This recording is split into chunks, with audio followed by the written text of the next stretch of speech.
wishing the well. Don't ask me, I'll never tell.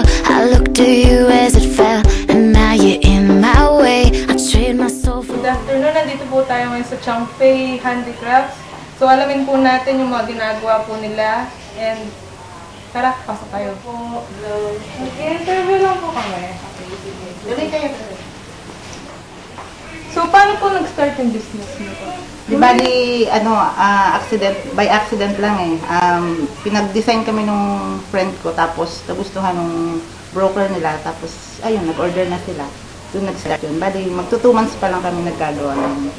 Yung mga materials niyo po niya, sino kayo nakuha? Itong, yung mga coconut shell, bali galing dun sa tinda namin na, tinda kasi kami ng nyog. Tapos yung ibang product, ibang materials na sa divisoria namin kinukuha. So, bali po, kayo lang po nagtatrabaho? Kami nung mister ko. Kaya? Kaya naman, kasi bali nag-start pa lang naman. Pag kinailangan ng pag marami ng order, siguro kukuha na kami ng mga Ilang oras? Tingnan, ilang oras po bago makagawa ng isang ganito. Dati, nung hindi ko pa gamay, sa isang araw, nakaka 20 pieces kami mag-asawa. Ngayon, medyo gamay na namin, kaya na namin gumawa ng 50 pieces isang araw. 50 pieces? So, yung ganyan. Kasi basta nakalinis na siya, dire-diretso na kasi. Ang matagal lang kasi yung paglilinis. Nakakita rin po ko ng ibang products maliban dito. So, ano po yung iba? Hindi, ito kasi pang-export namin. Bali sa Saipan namin. Saipan? Oo, Saipan. Yung ibang products naman, bali ini-introduce pa lang namin bagong locally. Dito pa lang. Sino nga ba mag-aakala na sa patapong bagay katulad ng bao ay pwede pang gawing kapaki-pakinabang katulad ng mga ito? Ito, bali ito, galing sa coconut, buong coconut. Pag biniyak to, kukunin alisin mo na yung laman, tapos magiging ganyan na siya. Ito. Tapos susunod yung cleaning. Ayan na, nalinis na siya. Tapos, na yung paglalagay ng butas para mailagay yung butter. Hindi po ba mahirap pag binubutasan? Medyo mahirap, kaya lang may kami, machine na ginagamit. Tapos ganito na pag nailagay yung butter sa... Ano po? Ito yung ibang products daw po ni Tita and introduce daw po sa ating niya. Ito yung mga ibang products namin. Ito yung soup bowl na yari din sa coconut shell. Tapos ito naman ashtray, coconut shell and abaka. Bali yung main materials namin, coconut shell at saka abaka. Ito naman yung pen holder. Ito yung table napkin holder.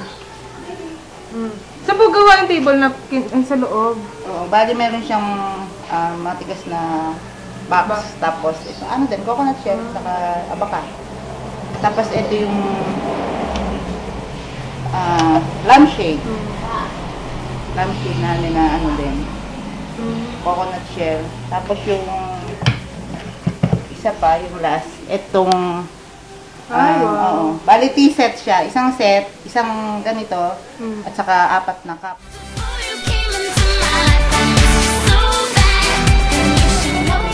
Sa Cayetano Bamboo Craft. Tara, pasok po tayo. Maraming produkto ang nagagawa mula sa kawayan. Nandito na ang kama, mesa, at upuan. Nakausap din namin ng isa sa mga trabahador ng Cayetano Handicraft. Alamin natin kung paano nagsisimula ang paggawa ng kubo. Ano katagal nagagawa yung isang kubong maliit muna po? Yung pinakamaliit. Parang po. 2 linggo po.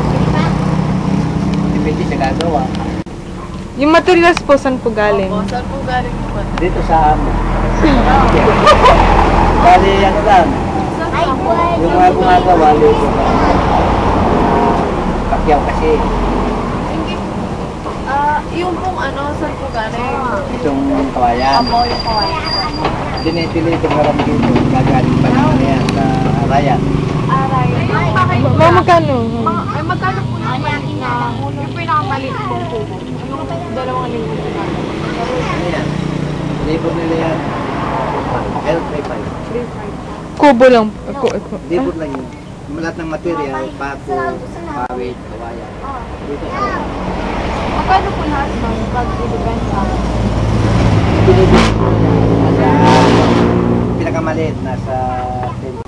Eh, yung pong mga bahay na parang gano'n. Ilang, ano po? Abot ng isang buwan na ito. Isang buwan po. Bago matapos. Kaya nito, yun ang gumawa ito isang tao, abot ng isang buwan. Isang tao lang po yung mga nito. Budget.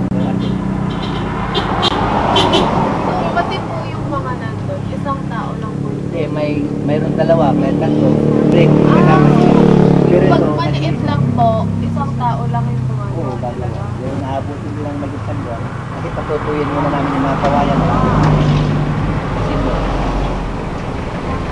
Kasi pagka inalpin mo namin ng sariwan yun, mga kawayan, kasi pagkakatuyin.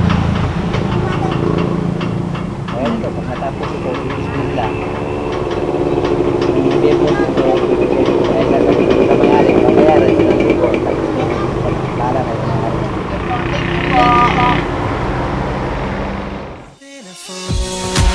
That I know, didn't expect this is how things would go. Maybe in time you'll change your mind. Now that Good morning! So here we are at Marlon Lantern Shop in Dole Expressway, Mabalacan.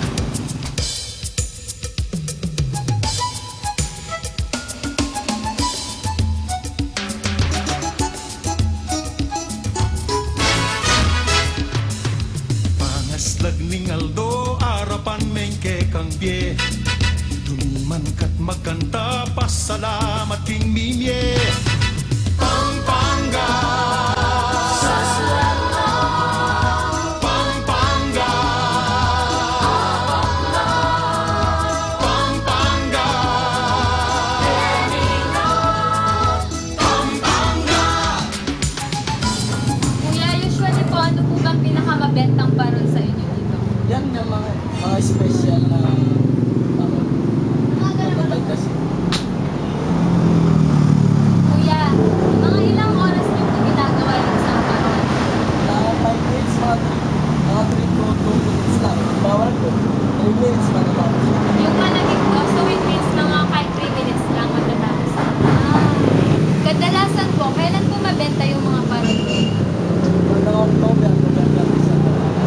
October, November, December. O sa, pag ano po, pag malapit yung Christmas, ganun. Doon, like, mabenta. Mabenta po talaga. So that's all po. Kuya, maraming salamat po. Okay.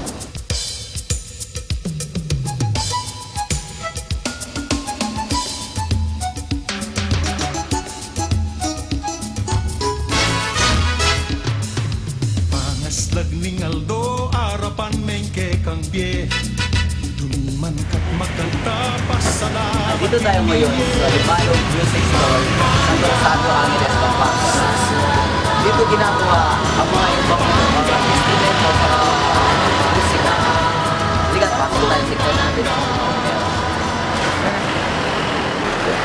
Ito po ngayon, nandito po tayo sa Lumanag po. Lumanag. Ito po yung mga gitara po nila, mga pinagbibenta natin sa may konting katanungan lang po kami kay ate. Paano po nagsimula ang business niyo? Ay, yung father ng boss ko, siya yung talaga gumagawa ng gitara sa, may shop sila sa Guagua. Opo. Kaya pinagpatuloy nila kasi magandang business. So, bakit pinagpatuloy nyo ang business na ganito? Maganda kasi yung business ito, yung parang lahat ng mga estudyante, minsan nila, project nila, para matuto sila sa mga music.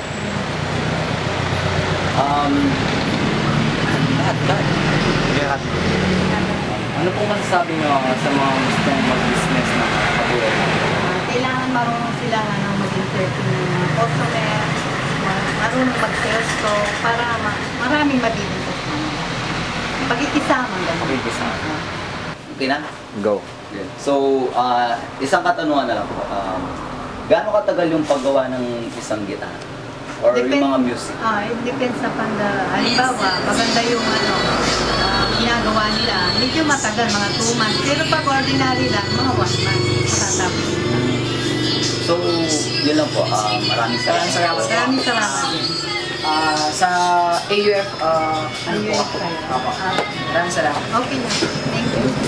Mekeni tutika, Manaus ka Pampanga. Mekeni tutika, mamasyal ka Pampanga.